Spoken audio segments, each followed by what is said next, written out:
Vamos a ponernos en presencia de Dios en el nombre del Padre, del Hijo y del Espíritu Santo. Amén. Amén.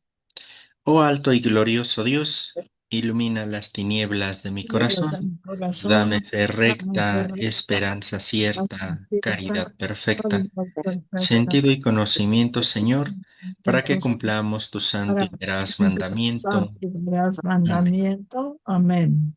Padre bueno, te damos gracias por el don de la vida. Te pedimos bendigas a todas aquellas personas que, aun teniendo este don de vida, tienen alguna enfermedad, sufren por alguna dolencia. Te pedimos por todas esas personas enfermas en cualquier estado en el que se encuentren, para que tú, Señor, seas el médico que los toque y que acompañes a cada una de sus familias y familiares. Te pedimos también que derrames tu Espíritu Santo sobre cada uno de nosotros, para que lo que aquí he aprendido podamos llevarlo a la construcción del reino de Dios. Por Jesucristo nuestro Señor, Amén. en el nombre del Padre, del Hijo y del Espíritu Santo. Amén. Muy bien, déjenme compartirles pantalla para ir con lo de bueno, más bien continuar con lo del mesianismo. Nos quedamos en el mesianismo sacerdotal, ¿no? Es aquí donde estamos, en el 2.2. Quienes tengan ahí a mano eh, su guía o su archivo, el 2 en la página 4 del PDF, y en el 2.2 el mesianismo sacerdotal.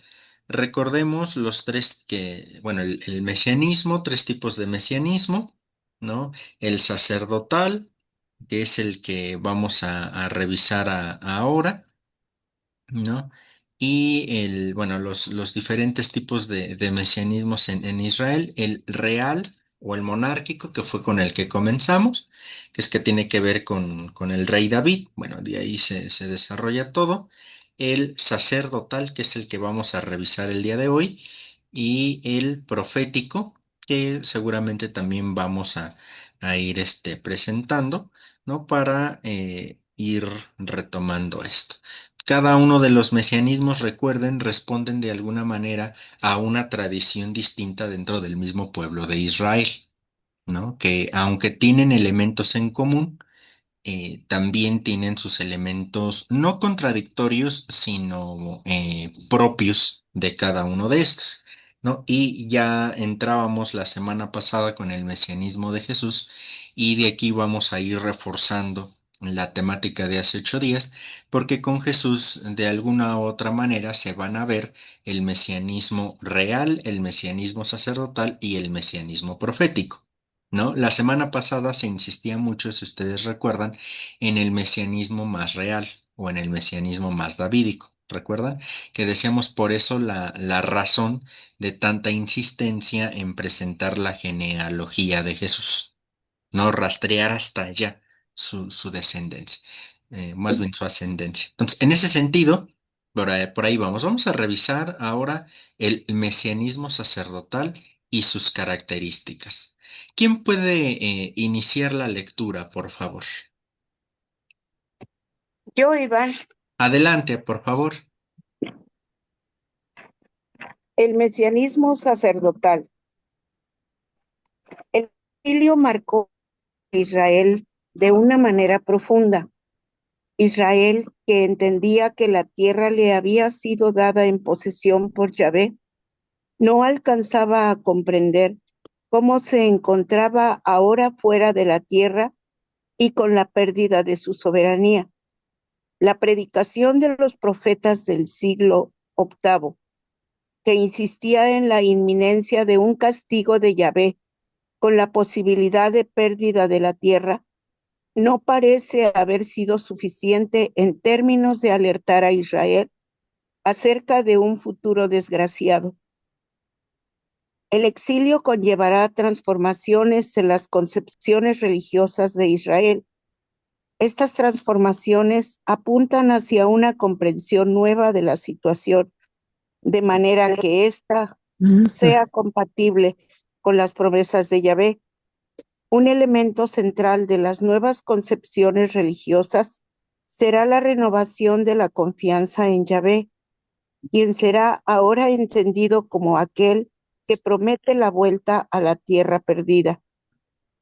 Este retorno no ocurrirá sin antes pasar por una profunda conversión a Yahvé, dado que la conducta pecaminosa del pueblo, y en especial de sus dirigentes, es entendida como la causa del destierro. Las esperanzas mesiánicas cobran nueva fuerza a raíz de la nueva situación, pero el mesianismo se verá transformado por la experiencia del exilio. Los fracasos históricos de la realeza obstaculizan que se continúe pensando en la figura del Mesías futuro con rasgos reales. Los mismos reyes son vistos como responsables de la desgracia de la nación. Esto no quiere decir que se olvide la certeza de la restauración de Israel. La restauración se sigue fundamentando en las promesas hechas por Yahvé a David, pero no descansará en el rey la tarea de conducir al pueblo en el nuevo éxodo hacia la tierra. El exilio marcará, por tanto, la aparición de nuevas corrientes mesiánicas en Israel. Una de estas corrientes es el mesianismo sacerdotal. La tendencia a pensar en el Mesías futuro con rasgos sacerdotales parece encontrar explicación en la forma como se estructuró el grupo deportado para mantener su identidad como pueblo y su esperanza en el retorno. Perdidos los reyes, es en torno a la figura del sacerdote cómo se estructura la existencia del pueblo, convirtiéndose así estos en polos que afirman y mantienen la identidad nacional. La concepción mesiánica sacerdotal encuentra una de sus expresiones más importantes en el profeta Ezequiel. El profeta pretende animar a los sectores en el exilio en vista a un futuro retorno a la tierra, no sin antes denunciar las causas de la desgracia y llamar a la conversión. Ezequiel expresa la causa del castigo de Yahvé a Israel en términos de profanación e idolatría. Israel se ha prostituido y se ha convertido en un pueblo impuro. Se me presentaron algunos ancianos de Israel y se sentaron frente a mí. Entonces me vino esta palabra del Señor: Hijo de Adán, esos hombres se han puesto a pensar en sus ídolos y se han imaginado algo que les hace caer en pecado. ¿Voy a permitir que me consulten? Por tanto, háblales así. Esto dice el Señor: cualquier israelita que se ponga a pensar en sus ídolos, imaginándose algo que le hace caer en pecado, cuando acuda al profeta, yo mismo me encargaré de responderle de acuerdo con la multitud de sus ídolos, y así agarraré por dentro a los israelitas que han desertado de mí por causa de todos sus ídolos. Por tanto, dile a la casa de Israel: esto dice el Señor: arrepiéntanse de sus idolatrías, vuelvan la espalda a sus abominaciones. De igual manera, el profeta piensa el retorno a la tierra en términos de purificación de todo el pueblo. La purificación hará de Israel un pueblo digno de Yahvé y tendrá su mayor expresión en el nuevo templo. En esta concepción, el papel central lo tiene la figura sacerdotal.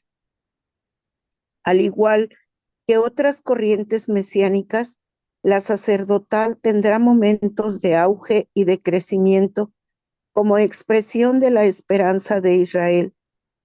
El regreso a la tierra en tiempos de Ciro y la reconstrucción del templo marcarán un momento de auge, puesto que la vida de la nación girará en torno al templo y la institución sacerdotal. La esperanza en un Mesías sacerdote parece estar presente también en tiempos de Jesús, aunque no de manera predominante, La comunidad de Qumran dejó constancia de este tipo de esperanza. La insistencia en los rasgos sacerdotales del Mesías en el caso de Qumran parece tener relación con la depravación del sacerdocio y el templo en tiempos de la dominación romana. Para Qumran debían venir dos Mesías, uno de corte davídico y otro sacerdotal. Gracias, Lulu, muchas Sí. gracias. Fíjense, este es otro de los elementos mesiánicos que vamos a nosotros advertir con Jesús, aunque con Jesús este va a ser un poquito menos insistente en los evangelios. ¿No? ¿Por qué se puede percibir de alguna manera esto? Recuerden que los mismos evangelios de pronto nos hacen parecer o entender que Jesús está de alguna manera peleado o enemistado con los sacerdotes. O dicho al revés, que son los sacerdotes de alguna manera quienes están enemistados con Jesús, ¿no? Por todo lo que están haciendo. Entonces, de pronto parecería que Jesús y los sacerdotes simplemente son polos contrapuestos en algunos pasajes evangélicos. De hecho, si nosotros pensamos quiénes son quienes llevan a Jesús en última instancia al juicio, pues son los sacerdotes. ¿No? Entonces, de pronto esto aparece un poquito menos. Además, dicho sea de paso, el único texto neotestamentario que presenta a Jesucristo como sacerdote, pues es la carta a los Hebreos. Fuera de este texto neotestamentario, ningún otro relato lo presenta con rasgos propiamente sacerdotales, no al menos de manera textual como así lo presenta Hebreos, ¿no? Entonces, de pronto, este es uno de los elementos que pareciera ser menos caracteriza el mesianismo de Jesús, pero ya releído desde el sacrificio mismo que él hace en la cruz, como consecuencia del anuncio del reino de Dios y llegar hasta las últimas consecuencias de su proyecto, pues vemos que de alguna manera se reasume este papel mesiánico sacerdotal. Entonces, si se fijan, lo que va haciendo o lo que vamos a ir haciendo, entendiendo nosotros, es que Jesús de alguna u otra manera va cubriendo cada uno de los rasgos o de los elementos de las antiguas tradiciones sobre el mesianismo. Y aquí, por ejemplo, para Qumran es son unas cuevas donde encontraron algunos textos, ¿no? Ese es Qumran, algunos textos antiguos que son, hay una a nivel bíblico, en los evangelios sinópticos, algunos de ellos bebieron del Qumran, que son esta cueva donde se encontraron algunos manuscritos antiguos que, pues bueno, evidentemente contenían algunos elementos, como estos, ¿no? Pero fíjense, más allá de eso, esta idea de que se va presentando dos mesías o una doble perspectiva mesiánica, uno de corte davídico que, vuelvo a insistir, como vimos la semana pasada, parece ser el que más elementos tiene en los evangelios, y el otro sacerdotal, un tanto menos, pero que también va cubriendo Jesús. ¿Algún comentario de este tipo de mesianismo sacerdotal o pregunta?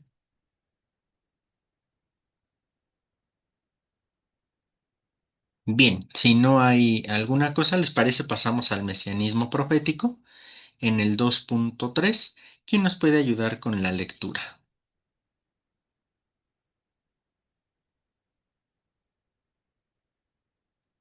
Yo, Iván, Adelante, Sol, por favor. el mesianismo profético. El mesianismo profético es otra de estas corrientes aparecidas a raíz del exilio. El profetismo fue una institución siempre respetada y anhelada en Israel. El profeta se hizo presente, generalmente como aquel a través del cual Yahvé defendía al débil, al pequeño, reclamando para ellos la instauración de la justicia y el derecho en correspondencia con la alianza.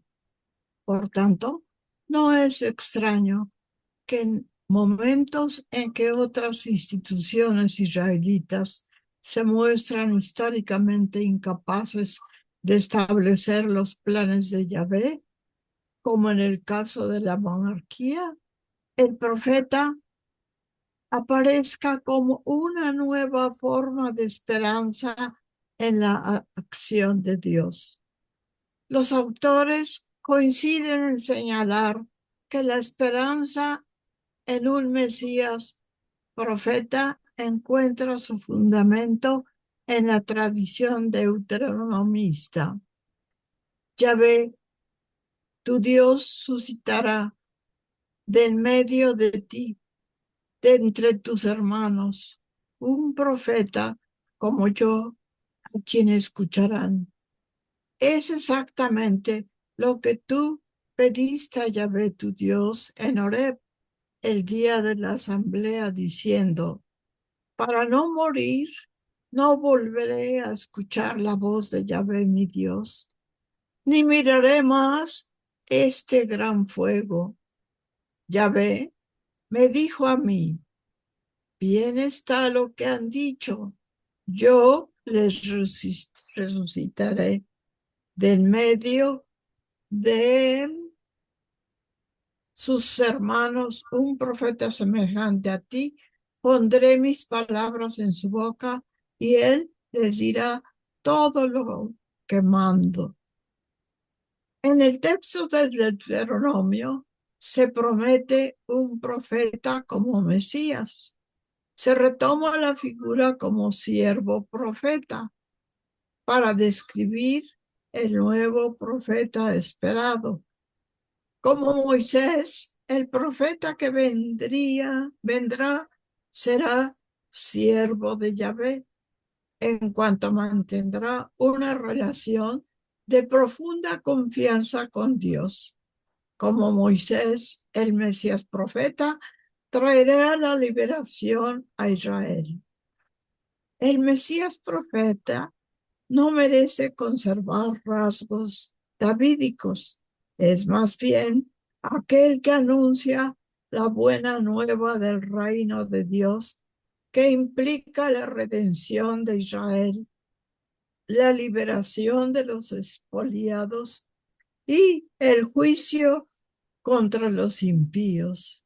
Se recuperan así los rasgos más típicos del profetismo en Israel, afirmando la esperanza en la justicia de Yahvé al explotado y al inocente. Ahora bien, la esperanza de un Mesías profeta parece escatologizarse rápidamente. Las condiciones del post-exilio parecen influir de manera fundamental en este proceso de escatologización. La situación del post-exilio no fue precisamente la de recuperación de la soberanía nacional, a pesar de estar de nuevo en su tierra. Israel no tiene la existencia de una nación soberana. Las potencias que le someten le hacen concesiones religioso-políticas, como la reconstrucción del templo, el funcionamiento del Sanedrín, siempre que no se vea afectado el interés de la potencia en cuestión. Pero esta situación dista mucho de la esperanza de restauración mantenida por el pueblo en tiempos del exilio. Al mismo tiempo, el profetismo no parece hacerse presente como en otros tiempos. En estas circunstancias, la esperanza de escatologiza, se espera que el profetismo se haga de nuevo presente en la nación, pero ahora se piensa en términos de la llegada del reino escatológico precedida por el profeta de los últimos tiempos, el profeta escatológico. El profeta escatológico es entendido unas veces como precursor del Salvador mesiánico y otras veces como precursor de la venida del reino de Dios. En algunos casos, dicho profeta es asociado a la figura de Elías y es pensado como el mensajero del día de Dios. En otros casos, es identificado con Moisés, como se ha señalado anteriormente. En este último caso, se habla de un siervo profeta escatológico. Muchas gracias, Sol. Aquí nos detenemos porque aquí ya abordamos los tres tipos de mesianismo. Bueno, nos falta un cuatro que es el siervo de Yahvé, pero estos tres tipos de mesianismo, el davídico, el sacerdotal y el profético. ¿No? Acuérdense esto de lo escatologizado o de o que se escatologiza.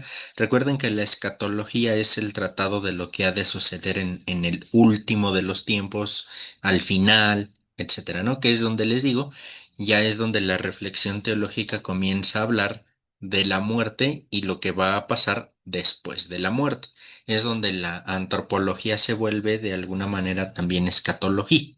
¿No? Bueno, recuerden, esto es importante porque si a nivel del reino davídico o el profetismo davídico, ustedes recordarán que lo que se presentaba en este primer elemento es la idea de una restauración nacionalista.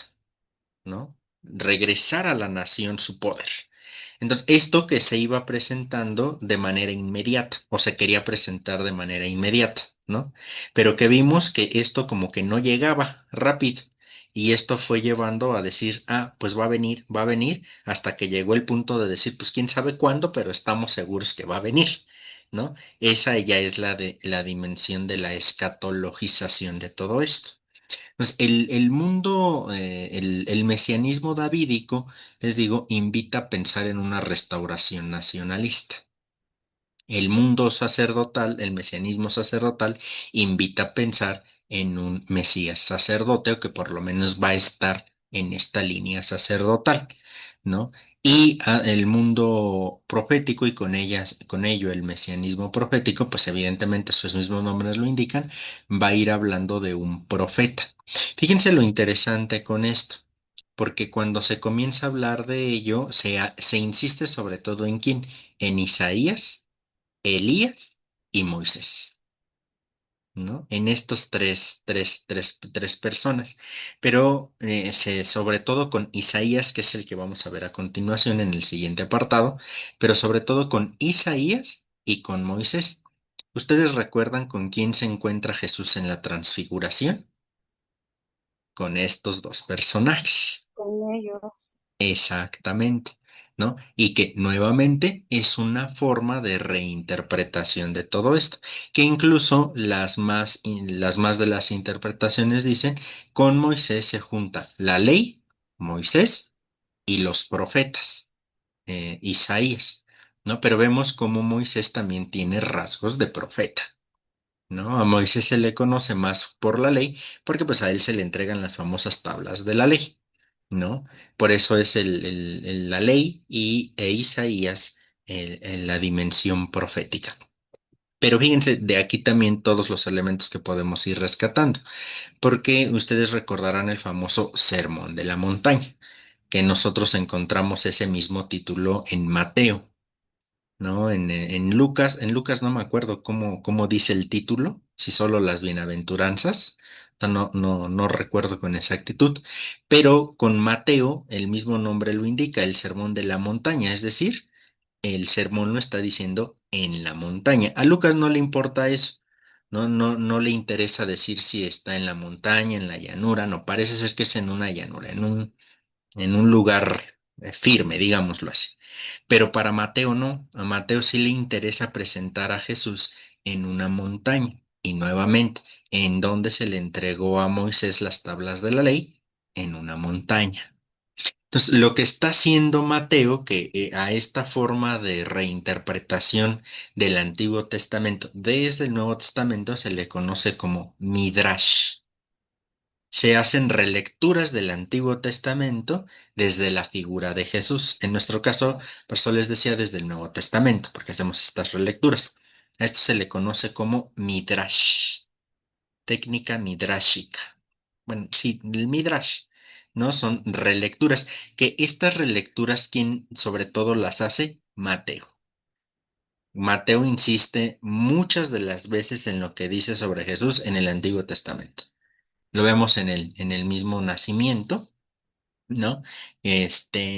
Hace referencia a Isaías y regresa o nos hace ir hacia o lo que nosotros identificamos como el Antiguo Testamento, ¿no? Entonces, estos tres elementos que en Jesús se van presentando.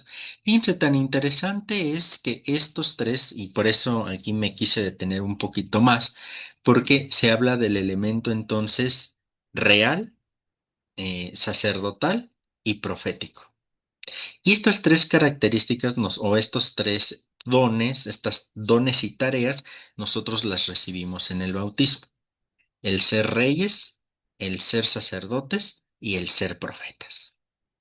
Nuevamente, ¿por qué las recibimos en el bautismo? Ya dijimos, Cristo, ungido y Mesías son lo mismo en diferentes idiomas. Nosotros somos bautizados, somos ungidos, y en cuanto que somos ungidos, somos otros Cristos, terminológicamente hablando, ¿no? Entonces, si con Cristo el ungido le viene a ser rey, sacerdote y profeta, a todos quienes nos ungen, también por tanto seremos reyes, sacerdotes y profetas. Eso nosotros lo recibimos en el bautismo. Por eso, tanta insistencia a partir del Concilio Vaticano II, y aquí, tanta insistencia en el Concilio Vaticano II y a partir de toda la reforma litúrgica, que ¿quién celebra la Eucaristía?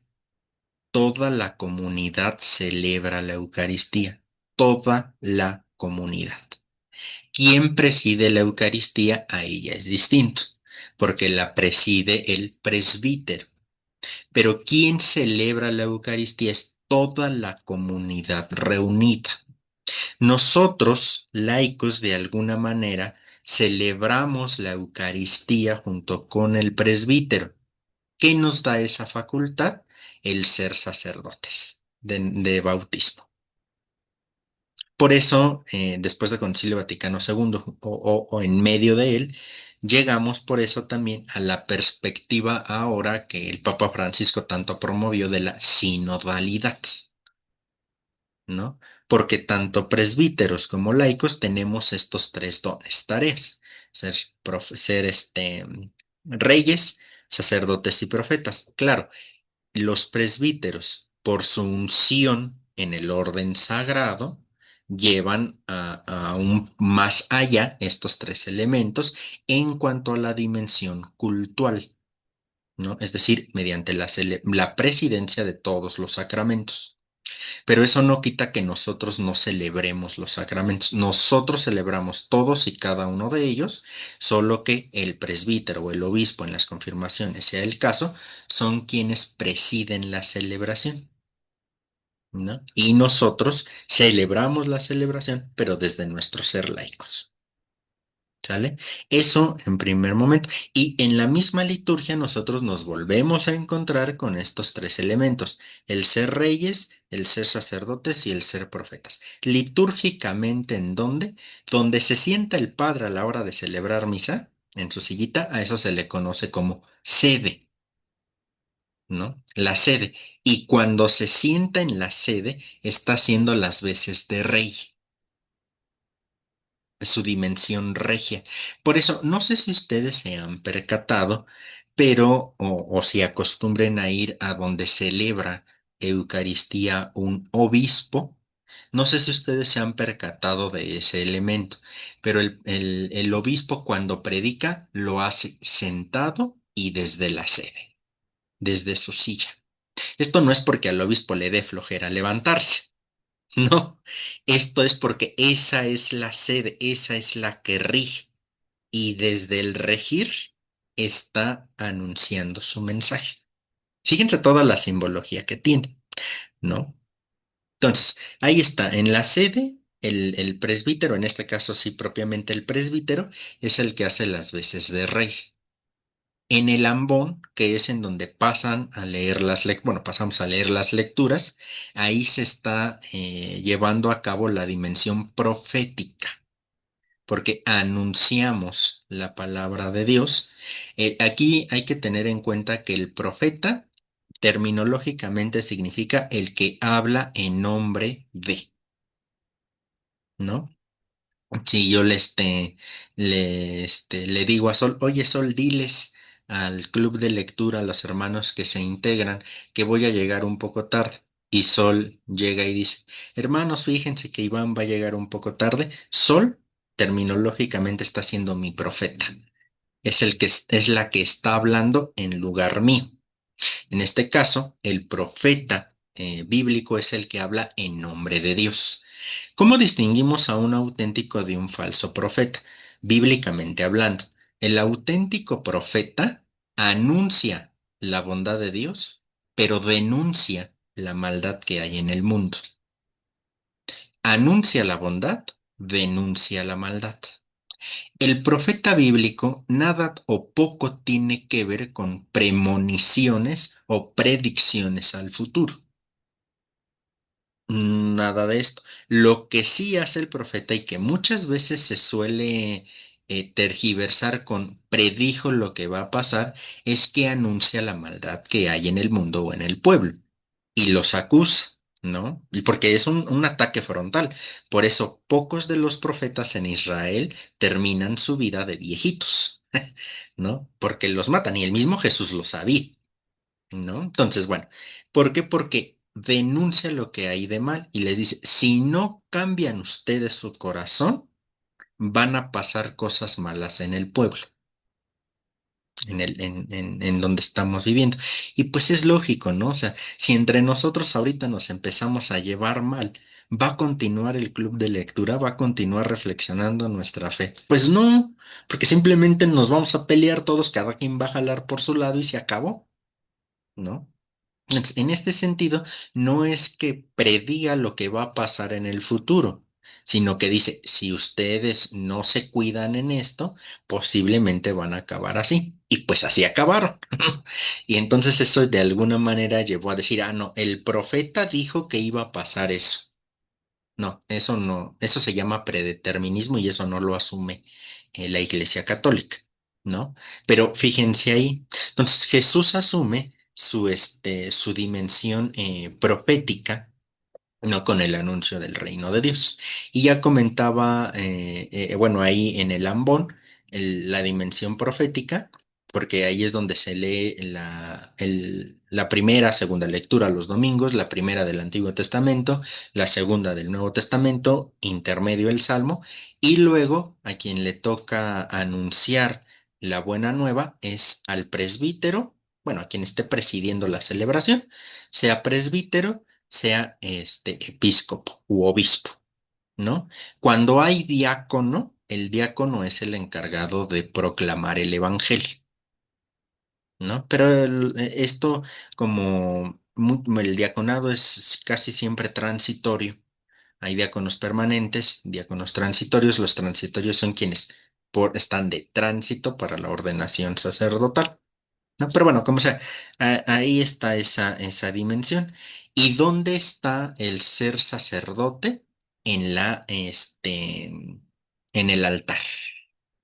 Ahí es en donde está Cristo sacerdote. Recuerden que en este caso una expresión muy de la Edad Media, pero que conserva la Iglesia por la significatividad que tiene, es que el sacerdote actúa in persona Christi. Es decir, que cuando el presbítero está celebrando la Eucaristía, es Cristo mismo quien la está celebrando. Y entonces por eso decimos Cristo, Cristo Rey en la sede, Cristo Profeta en el ambón y Cristo Sacerdote en el altar. Fíjense que hay un elemento bien interesante, porque muchas de las iglesias o algunas de ellas tienen de frente el altar y como por acá a un lado, por el otro el sagrario, ¿no? En el momento cuando inicia la celebración eucarística, el centro es el altar. Al altar es al que hay que hacerle reverencia, porque está ahí el centro de nuestra celebración. No es que en ese momento el sagrario ya no importa, por supuesto que no, porque a final de cuentas ahí está el Señor, pero las reverencias tienen que ser al altar, ni siquiera al presidente, al altar. ¿No? Es el centro, es el altar y a él es al que hay que hacerle reverencia. ¿Por qué? Porque ahí está Cristo sacerdote. Es el centro de nuestra celebración, ¿no? Entonces, bueno, hay algunos elementos, fíjense, interesantes, como se abarcan desde el Antiguo Testamento, pasamos por la persona de Jesús y tienen una incidencia en nuestra liturgia. ¿Sale? ¿Vamos bien hasta aquí? Correcto. Iván, eso Sí, que acabas de decir lo podemos encontrar en el Concilio Vaticano II. lo de las reverencias. No, todo lo que el presbítero es sacerdote cuando está en el altar. Ah, ya. Y Sí, digo, ahorita no tengo los números exactos, los voy a buscar, pero hay referencias de todo esto. Pero sobre todo es en los libros litúrgicos, Sol, donde vienen ya todas estas indicaciones y dentro de la teología litúrgica, ¿no? Que es en donde se desarrolla toda esta reflexión. Voy a buscar algunos números de referencia del concilio para esto. gracias. Con gusto. Muy bien, vamos a algún comentario, pregunta. Yo, Sí, a mí me gustaría, un libro o un folleto de lo que acaba de decir de de la liturgia, porque yo tengo uno, pero está muy, así como que tiene muy pocas cosas. Y esto que acaba de decir de la reverencia al altar y todo, la gente no lo sabe. Es más, ni siquiera los que, son bueno, que ya prestan el servicio, como lectores, como monaguillos, se pasan por enfrente del altar como que si fueran en la Alameda.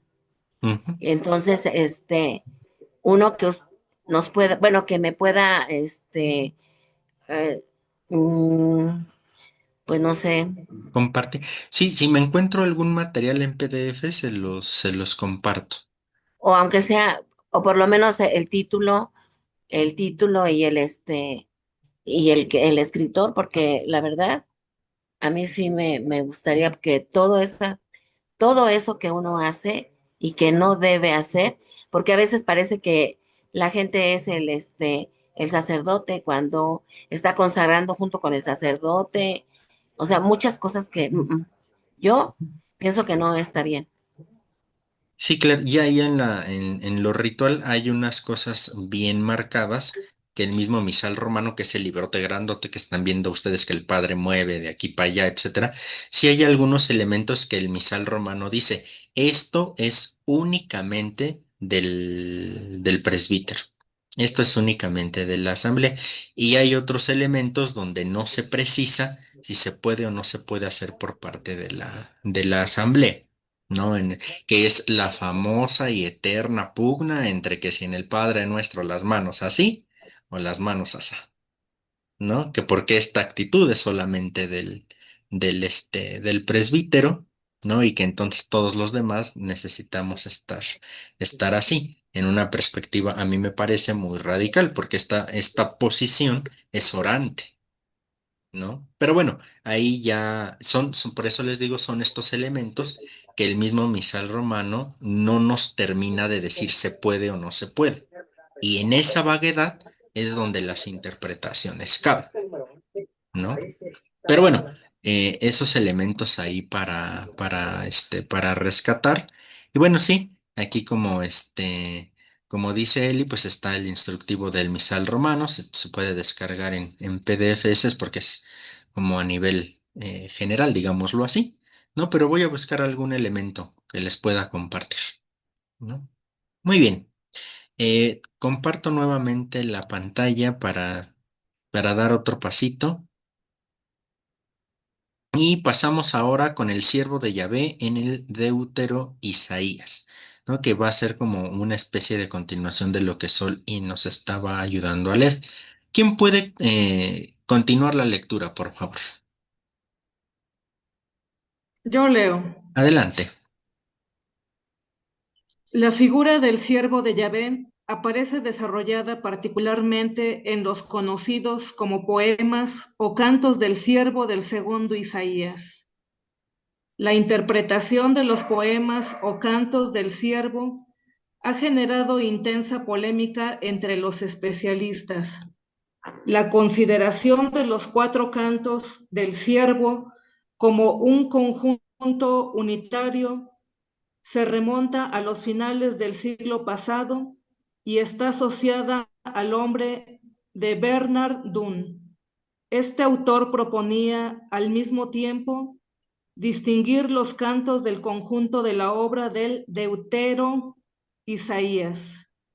Actualmente parece existir coincidencia entre los autores con respecto al tratamiento unitario de los cantos. Sin embargo, en relación al autor de los mismos, los especialistas parecen inclinarse por considerar los cantos como pertenecientes al mismo Deutero Isaías, quizá en una época tardía de su vida o a uno de sus discípulos en razón de sus afinidades literarias.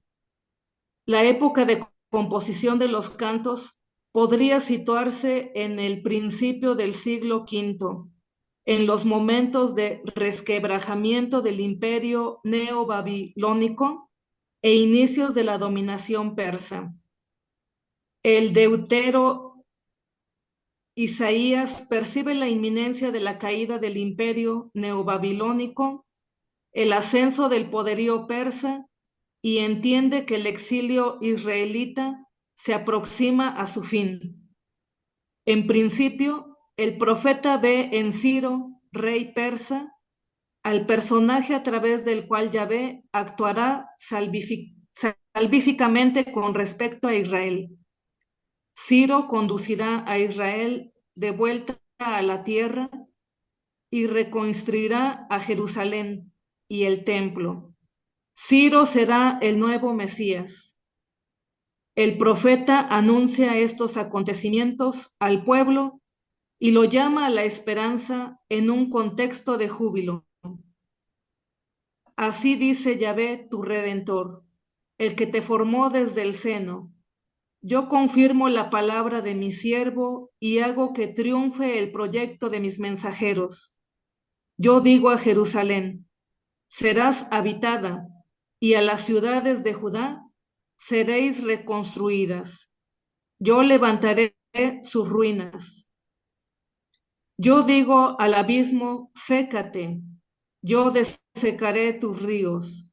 Yo soy el que dice a Ciro, tú eres mi pastor y darás cumplimiento a todos mis deseos cuando digas de Jerusalén que sea reconstruida y del santuario echa los cimientos. Pero los acontecimientos inmediatamente posteriores al exilio se encargarán de echar por tierra las expectativas de los que han regresado del destierro. Ciertamente volvieron a la tierra. El templo será reconstruido, pero como dijimos anteriormente, Israel distará mucho de ser una nación soberana. La dominación seguía presente y la conversión del pueblo no parece haberse obtenido. Esto parece ser el contexto donde surgen los poemas del siervo. Estos representan una nueva formulación de la esperanza de Israel en su restauración. La formulación de los cantos es fruto de los fracasos históricos de otras formas de esperanza en Israel. Esto es lo que explica la novedad de los cantos del siervo con respecto a otras expresiones de la esperanza israelita. El siervo es un profeta cuyos instrumentos de acción son su palabra y su propia vida. Oídme, islas, entended, pueblos lejanos. Yahvé desde el seno materno me llamó, desde las entrañas de mi madre recordó mi nombre, hizo mi boca como espada afilada, en la sombra de su mano me escondió, hízome como saeta aguda, en su carcaj me guardó. La palabra siervo del hebreo Ebed es de amplio uso en el Antiguo Testamento. Siervo indica una relación de pertenencia con respecto a otro, a quien se entiende como señor. En el Antiguo Testamento se usa la palabra siervo para designar a una persona que tiene una relación especial con Dios y que ha recibido de éste una misión que realizar. En Israel, el siervo por excelencia era Moisés. La misión del siervo de los cantos será hacer justicia e implantar en la tierra el derecho. Para este fin, Dios le infunde su espíritu. La misión acarreará al siervo la oposición de reyes y naciones que reaccionarán violentamente y provocarán la muerte del profeta. Así dice Yahvé, el que rescata a Israel, el santo suyo, a aquel cuya vida es despreciada y es abominado de las gentes, el esclavo de los dominadores. El sufrimiento está presente en la vida del siervo como consecuencia de la misión que Yahvé le encomienda. El sufrimiento no es, por tanto, lo que define la persona del siervo, sino la misión.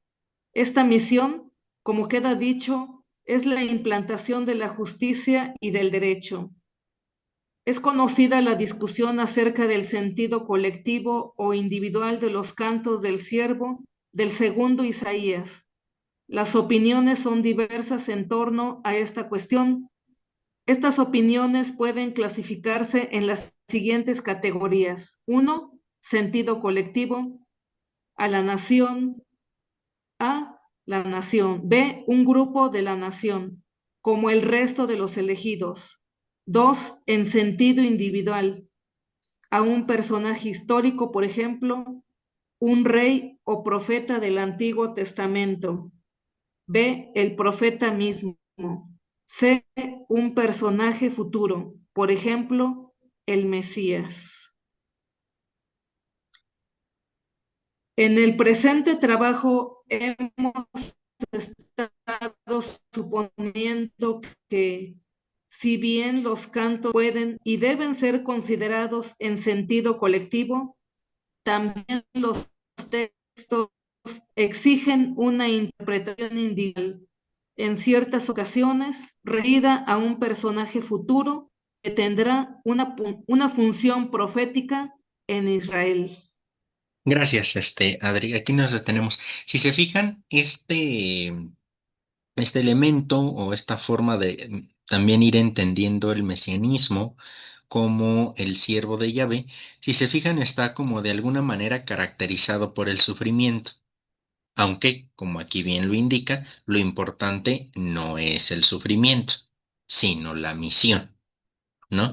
Pero si se fijan aquí, esta misión que es lo más importante, ¿no? Aquí, este elemento, ¿no? Para tenerlo aquí. El sufrimiento no es, por tanto, lo que define la persona del siervo, sino la misión, aunque si ustedes se fijan, sí se precisa un poquito más la idea del sufrimiento en cuanto a esta misión. En las anteriores tradiciones, que es el ser rey, el ser profeta y el ser sacerdote, pues no hay como alguna perspectiva de sufrimiento, ¿no? Simplemente se presentan como estas personas que tienen que hacer algo, ya sea a nivel regio, a nivel profético o a nivel cultural. En este caso, también se precisa una misión, que aquí ya se van entremezclando las perspectivas, por eso les decía, aunque son elementos propios, distintos, tienen sus propiedades, pero tienen elementos en común. Aquí, como vemos, ¿cuál es la misión? La implantación de la justicia y el derecho. Y esto tiene que ver nuevamente con el reino. ¿No? ¿Quién es el que va a implantar en última instancia justicia y el derecho? Aquí se relaciona mucho con el mesianismo davídico, porque es un rey el que tendría que venir a poner un estado de derecho. Bueno, no precisamente en el sentido político que ahora entendemos el estado de derecho, ¿no? Pero sí esta perspectiva de implementar el derecho y la justicia, que les digo, ya se va a ir precisando más también aquí con Jesús, ¿no? ¿Alguna pregunta hasta aquí? Pero se precisa más con el mesianismo real, con el davídico. Es que este ya va teniendo estos elementos, ya un tanto con el davídico y un tanto con el profético, porque en cuanto a misión, si bien es su misión específica es la implantación de la justicia y del derecho, ¿cómo sería la forma de implementarlo? Con el anuncio de este reino, o con el anuncio de la implantación de esta justicia, ¿no? Pero que al mismo tiempo el profeta o esta misión tiende a hablar de este reino davídico. Por eso es con el que se abre toda esta idea de mesianismo, porque en función de este reino, de este rey que es representante de Dios en la tierra, como que de alguna manera va a iluminar a todo lo demás, ¿no? Este es el foco de iluminación porque abre la idea del mesianismo. Ok, Ujú, bueno, exactamente. gracias. Sí, con gusto. Bien, entonces si les parece, vamos a este 2.5, el Hijo del Hombre, para no dejar mucho este apartado. ¿Y quién nos puede ayudar a hacer esta lectura?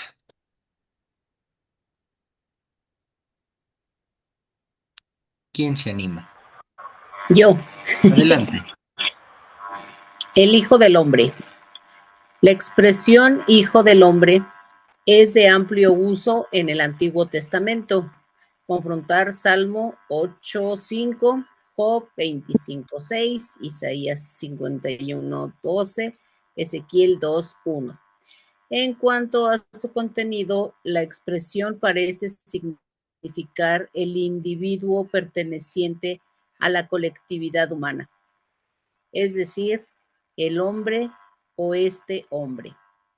Sin embargo, a partir del texto de Daniel, de capítulo 7, versículos 13 al 14, la expresión parece adquirir la dimensión de título escatológico mesiánico, enmarcado en la concepción apocalíptica en la que se ubica el libro de Daniel. Yo seguía contemplando en las visiones de la noche, y he aquí que en las nubes del cielo venía como un hijo de hombre. Se dirigió hacia el anciano y fue llevado a su presencia. A él se le dio imperio, honor y reino, y todos los pueblos, naciones y lenguajes le sirvieron. Su imperio es un imperio eterno, que nunca pasará, y su reino no será destruido jamás. Daniel capítulo 7, 13 al 14. El texto anterior sería la primera vez que aparecería la expresión Hijo del Hombre como figura escatológico-mesiánica, ya que originalmente la expresión no parece haber tenido ninguna connotación de este género. Como dijimos anteriormente, es al contacto con la apocalíptica como la expresión adquiere una connotación mesiánico-escatológica. La apocalíptica tiene su momento de esplendor en la religión judía en el periodo comprendido entre el siglo II a.C. y el siglo I después de Cristo.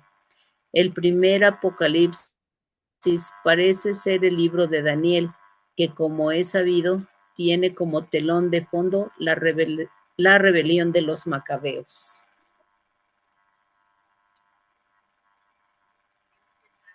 La rebelión macabea es la respuesta israelita.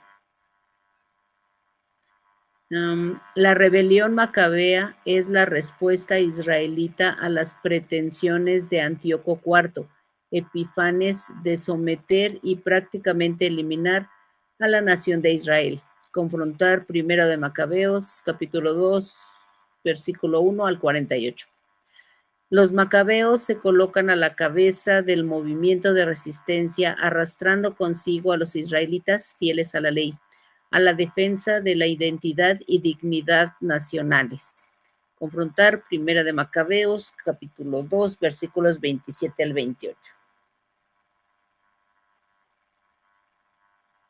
En este contexto de resistencia surge la apocalíptica judía. La apocalíptica expresa la esperanza de los sectores de la resistencia de Israel. Esta esperanza es expresada en conexión con la confianza en la manifestación salvífica de Yahvé en momentos de desgracia y opresión nacional. La esperanza judía es ahora leída y reinterpretada a partir de una nueva situación de opresión. Las pretensiones de Antíoco IV Epifanes y concebida desde categorías de pensamiento nuevas, llegadas al mundo judío como fruto del contacto con las concepciones dualistas del pensamiento persa. La apocalíptica, como el pensamiento profético, tiene su origen en una situación de opresión leída como violación de la voluntad de Dios y en la esperanza en la intervención de Yahvé a favor del oprimido. Para la apocalíptica, sin embargo, el combate que se librará es ampliado a todo el cosmos. Será un combate entre todas las fuerzas del bien contra todas las fuerzas del mal. Ningún espacio del cosmos queda excluido del combate. Este será total y definitivo.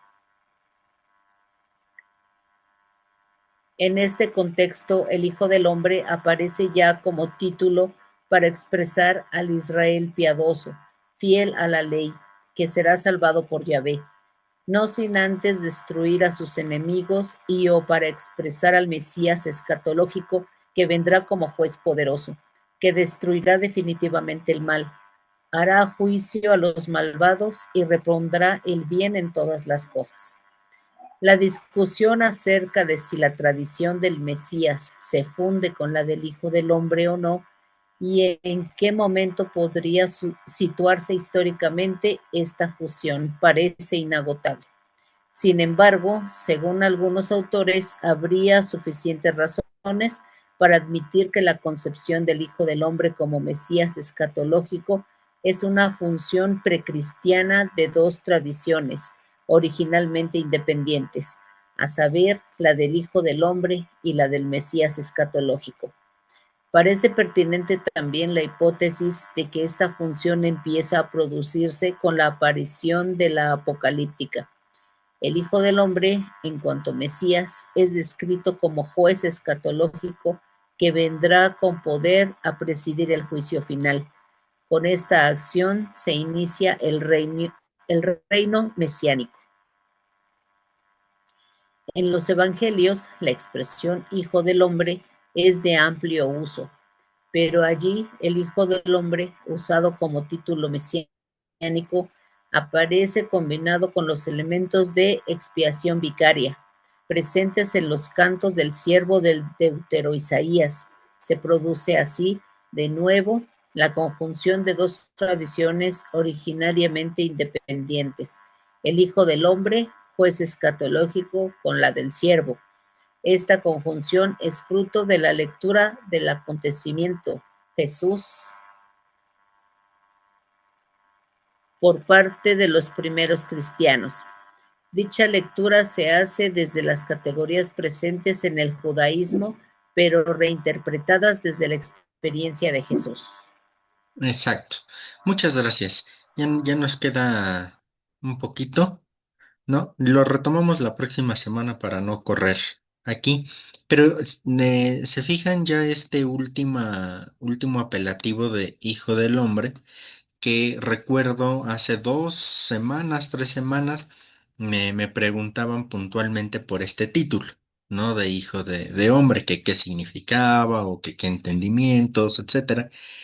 Y como pueden ver, a partir de esta lectura, pues es uno de los títulos que se le da a Jesús más complejos de abordar, ¿no? En cuanto que son fusionadas muchas perspectivas, en cuanto que puede significar una cosa y otra, y los mismos estudiosos de la Sagrada Escritura, en función de todo esto, todavía no terminan por llegar a un consenso de qué significa exactamente o de dónde se fusionó, cuándo, etcétera.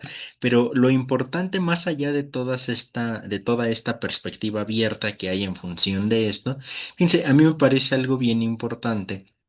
Primer elemento, se rescata o tiene su incidencia primera en el mundo apocalíptico.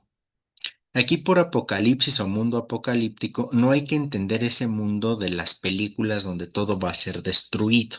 Si bien es cierto que el apocalipsis tiene muchos mensajes de esto o esta dimensión apocalíptica, no tiene que ver tanto con el fin del mundo, sino con un mensaje codificado de esperanza. A final de cuentas, eso es, apocalipsis significa revelación. Es eso.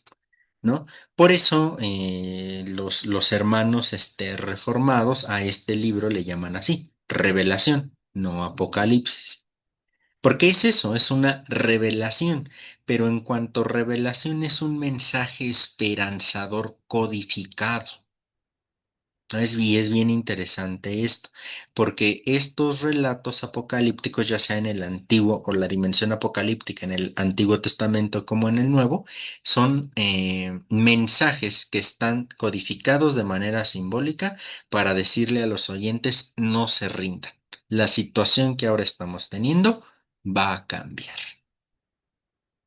Eso es lo importante de la dimensión apocalíptica, no la destrucción que por momentos se presagia en este tipo de literatura. Recuerden en este sentido, el mundo profético, esta dimensión apocalíptica no tiene nada que ver con predicciones del futuro, ¿no? Esto es un elemento que escapa a la teología, porque incluso a Dios, porque fíjense, si Dios ya supiera exactamente qué es lo que vamos a hacer nosotros, eso significaría que nosotros ya no tendríamos libertad, porque yo ya no decido si entrar o no entrar al club. Ya Dios ya predispuso que voy a entrar o no voy a entrar. Entonces yo ya no tengo libertad. ¿Me explico? Entonces, ahí sí hay que tener mucho cuidado con el predeterminismo, que esa es una perspectiva que se rescata desde San Agustín, pero que ahí sí la iglesia se distanció de Agustín y dijo, no lo podemos asumir, ¿no? El predeterminismo. Lo que sí asume la teología católica es la predestinación.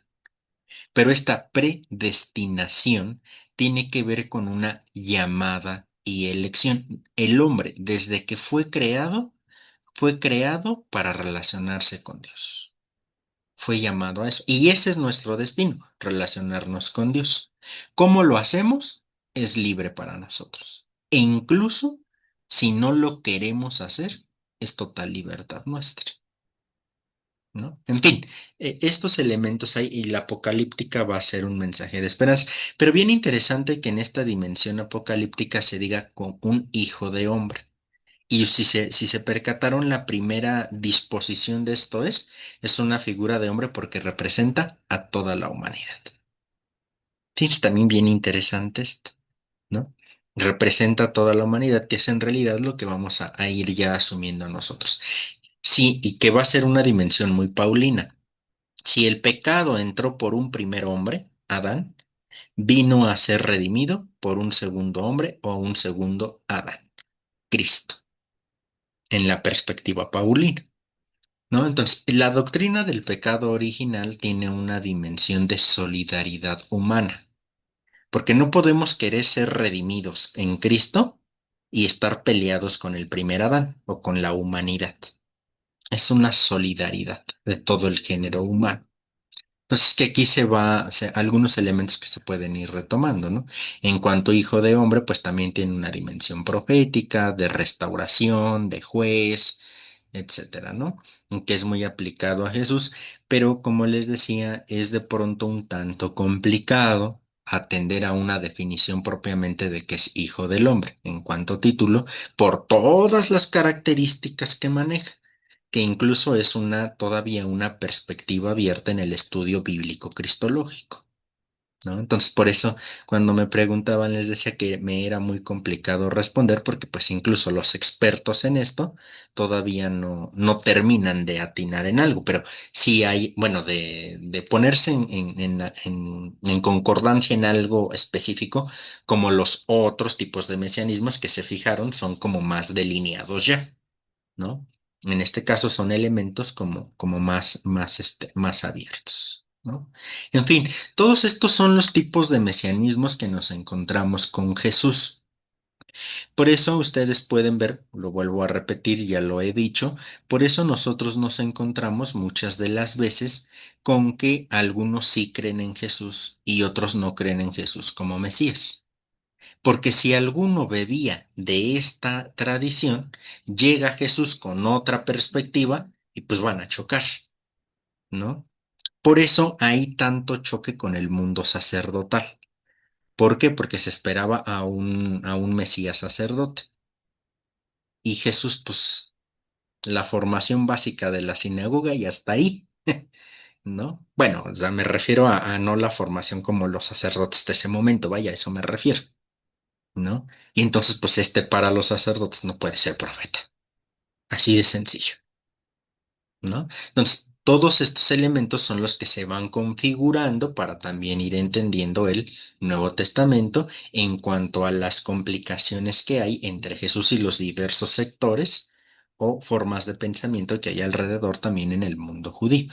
Además, dicho sea de paso, ya también lo comentaba, con mucha probabilidad el único que escribió su evangelio fue Lucas.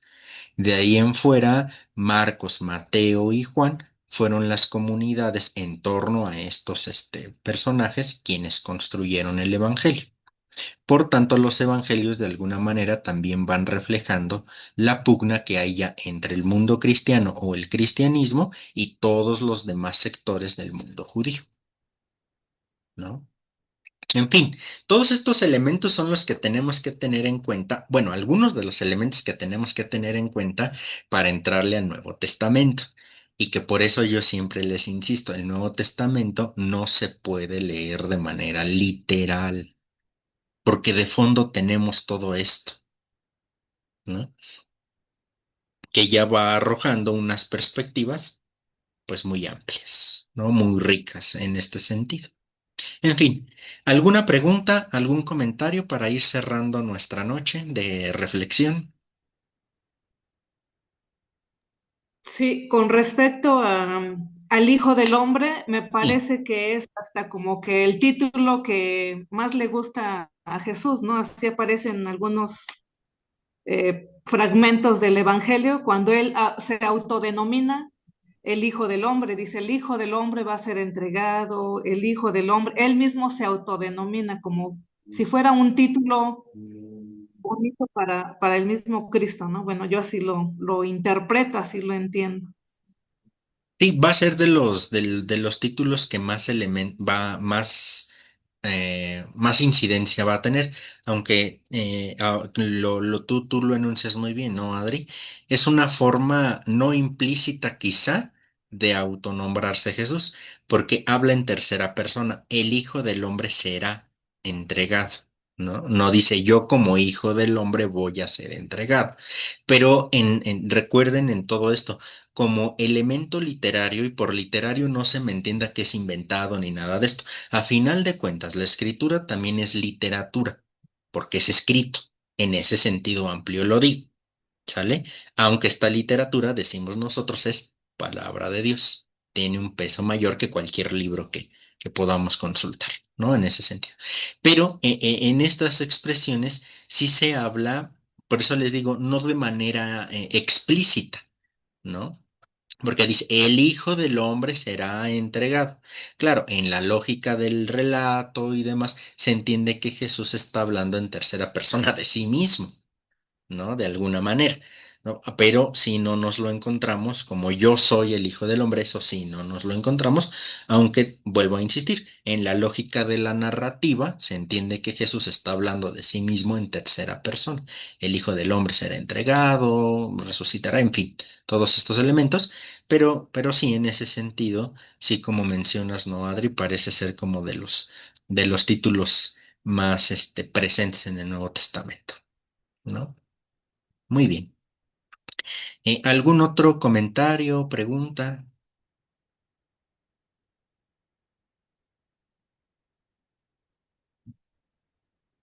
Muy bien, pues si no hay nada por el momento, vamos a dejar hasta aquí nuestra sesión. La próxima semana nos restan 2 paginitas. Vamos a terminar de leer esto y primero Dios, a más tardar el fin de semana les envío la nueva lectura. ¿No? Por si es que pasamos muy rápido lo que nos resta, podamos ya iniciar con una nueva lectura. Ya se las estaré mandando para seguir la misma dinámica, ¿no? Paco nos envió por medio del chat de Zoom la instrucción general al misal romano. Por si alguien gusta descargarlo, pues aquí lo tiene, que es regresando un poquito a los comentarios anteriores, donde se van dando las indicaciones de qué le corresponde al presbítero o al presidente, qué le corresponde a la asamblea en la celebración eucarística. Incluso en este mismo misal romano, las indicaciones, bueno, son propias para el presbítero, ¿no? Y ahí viene donde el presbítero tiene que, literalmente dice, ¿no? El presbítero extiende las manos, las pone así, dice esto, dice aquello.